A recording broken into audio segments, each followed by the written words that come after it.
Assalamualaikum. Selamat pagi, selamat siang, selamat sore, selamat malam. Salam sejahtera untuk kita semua. Selamat datang kembali di channel Belajar di Perpustakaan. Pada video kali ini, kita akan belajar terkait klasifikasi. Klasifikasi secara umum merupakan kegiatan pengelompokan. Misalnya di lemari kita, biasanya kita mengelompokkan antara baju seragam dengan baju untuk main misalnya. Atau mungkin kita mengelompokkan tumpukan celana pendek, tumpukan baju, tumpukan kaos, dan lainnya. Kegiatan sederhana tersebut termasuk ke dalam kegiatan klasifikasi. Lalu bagaimana dengan klasifikasi di perpustakaan? Klasifikasi di perpustakaan merupakan kegiatan pengelompokan buku berdasarkan jenis-jenis tertentu, berdasarkan ketentuan-ketentuan tertentu, berdasarkan apa saja, sesuai dengan jenis klasifikasinya. Secara umum klasifikasi di perpustakaan dibagi menjadi 3 jenis. Beberapa mengatakan hanya ada 2 jenis.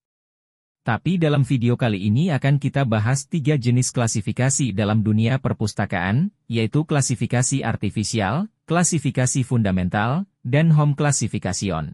Klasifikasi artifisial merupakan kegiatan klasifikasi di perpustakaan yang bertujuan untuk mengklasifikasi atau mengelompokkan koleksi berdasarkan ciri yang mudah diamati. Contohnya di suatu perpustakaan buku-buku yang ada dikelompokkan berdasarkan ukurannya. Biasanya yang tingginya sama dikelompokkan di satu rak. Contoh lain bisa juga berdasarkan warna buku yang berwarna merah diletakkan semuanya di satu rak. Buku yang berwarna kuning semuanya diletakkan di satu rak dan sebagainya. Intinya pada kegiatan klasifikasi artifisial pengelola perpustakaan cukup menentukan ingin mengklasifikasi berdasarkan apa, sesuai dengan ciri-ciri yang mudah diamati oleh pemustaka dan juga tentunya oleh pengelola perpustakaan. Yang kedua yaitu klasifikasi fundamental, yaitu kegiatan pengelompokan yang didasarkan atas isi atau subjek suatu koleksi.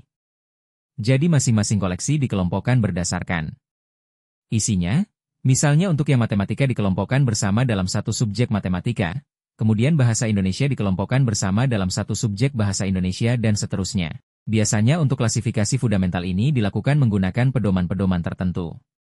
Beberapa pedoman yang sering digunakan adalah UDC dan DDC.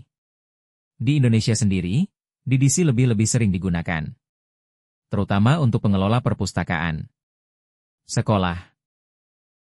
Jenis klasifikasi yang ketiga yaitu home classification. Berbeda dengan 2 jenis klasifikasi sebelumnya, home classification merupakan pengelompokan khusus oleh pustakawan tanpa menggunakan pedoman klasifikasi standar atau tanpa berdasarkan ciri-ciri tertentu.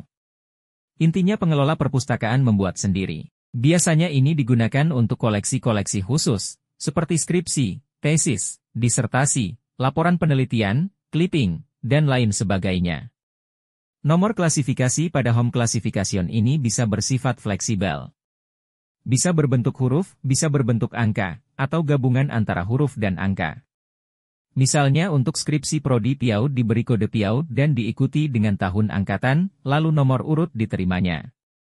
Jadi jika misalnya ada kode PIAUD 2017-03, berarti itu adalah kode untuk skripsi prodi PIAUD angkatan 2017 yang diserahkan pada nomor urut 3. Itulah ketiga jenis klasifikasi yang perlu kita ketahui. Lalu, bagaimana prosedur atau langkah untuk melakukan klasifikasi? Pertama yang harus ditentukan adalah kita akan menggunakan bentuk atau jenis klasifikasi yang mana. Tentu hal ini disesuaikan dengan kondisi perpustakaan masing-masing yang kita kelola.